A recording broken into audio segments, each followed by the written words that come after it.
Hello students. BSc first year के zoology के first paper का अपना अगला चैप्टर लेते हैं टेक्सोनॉमी का। बाइनोमियल नोमेनक्लेचर, द्विपदनाम पद्धति।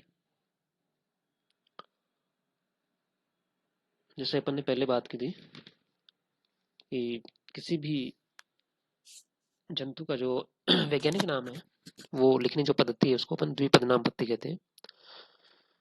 कैरोलस लिनियस के द्वारा इसका प्रतिपादन किया गया था। तो एक सभी जंतुओं को वैज्ञानिक नाम दिया जाना आवश्यक है ताकि उसकी समरूपता बनी जाए, विश्व में उसको एक ही नाम से जाना जाए, आइडेंटिफाई किया जाए। साइंटिफिकली उसको नाम देना आवश्यक है। तो वो पद्धति है बाइनोमियल नोमेनक्लेचर।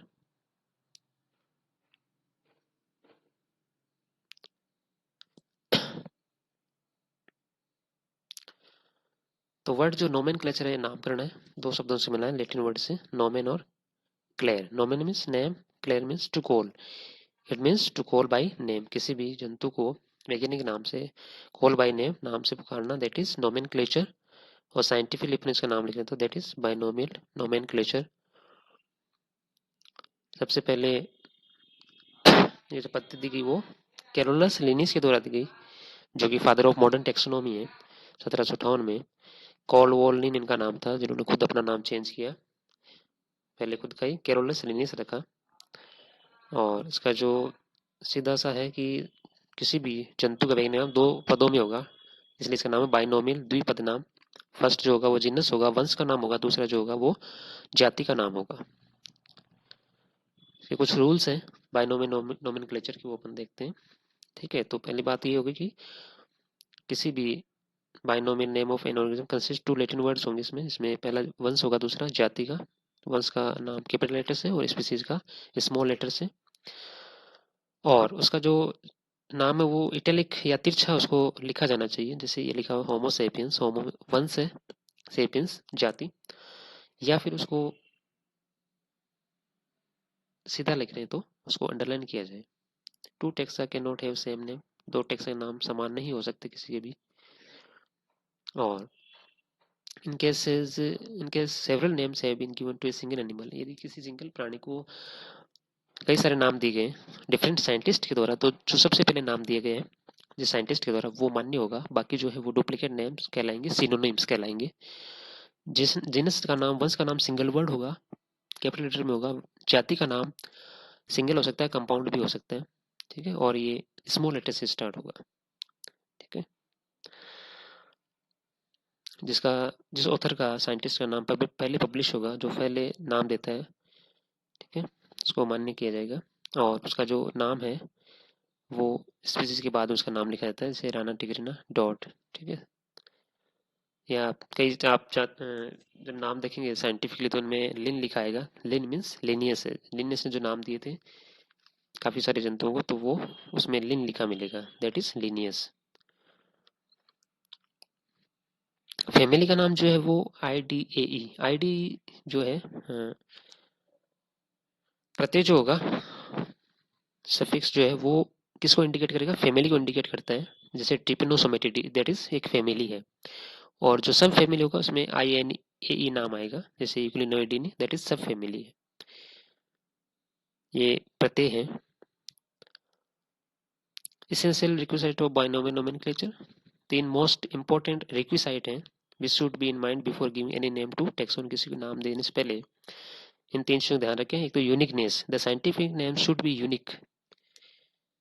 किसी भी कोई किसी भी जंतु के दो वैज्ञानिक नाम नहीं हो सकते, समान नहीं होगी। प्रत्येक प्राणी का एक यूनिक नाम होगा। ठीक है, it must be the only name with in that nomenclature. ठीक है, तो किसी भी प्राणी का नाम जो है वो अपने आप में एक यूनिक नाम होगा, यूनिकनेस उसमें होनी चाहिए। Universally, the scientific name should be universal, सार्वभौमिक होना चाहिए, एक्सेप्टेबल होना चाहिए through out the world and biological societies, उसको मान्य किया जाता है। Ordinary names can not be use in nomenclature, साधारण नाम जो है या लोकल नेम है वो यूज नहीं किए जा सकते। ठीक है, तीसरा स्टेबिलिटी, स्थायित्व है। Scientific name should be stable and authentic and can not be changeable. ठीक है, स्थायी होनी चाहिए, यानी उनको बार बार चेंज करना पड़े, ऐसा नहीं होना चाहिए। स्टेबिलिटी होनी चाहिए उसमें। नोमेनक्लेचर की एडवांटेज क्या है, फायदे क्या है? Each and every animal has been provided with the one name, always refers to only one animal. एक प्राणी को एक नाम मिलेगा, ये नहीं कि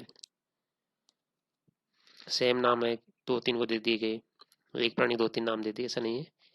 प्रत्येक प्राणी के लिए अलग यूनिक नाम होगा। The scientific names are international, ये सभी अंतर्राष्ट्रीय स्तर पर मान्य होंगे। और one name for one animal is used universally, इसको सार्वभौमिक रूप से स्वीकृत किया जाता है कि किसी भी प्राणी का जो वैज्ञानिक नाम वो सार्वभौमिक रूप से यूनिक हो और अंतर्राष्ट्रीय स्तर पर उसको माना जाए। The scientific names are self descriptive and they indicate the important features of animals.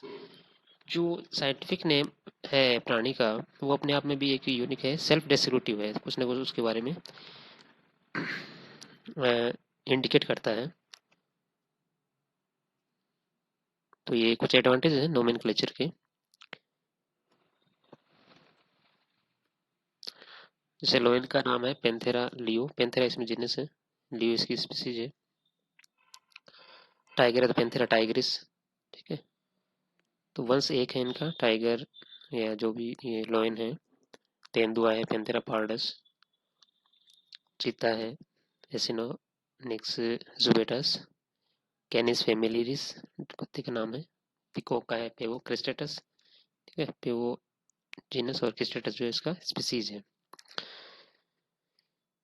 तो ये कुछ बेसिक कंसेप्ट थे अपने बाइनोमियल नोमेनक्लेचर या द्विपद नाम पद्धति के, ठीक है, कि इसके क्या रूल्स हैं। तो इसके हिसाब से अपने को किसी भी प्राणी के वैज्ञानिक नामों के बारे में जानकारी होनी चाहिए, कैसे इसका नाम लिखा जाता है ये हमें पता होना चाहिए। Thank you.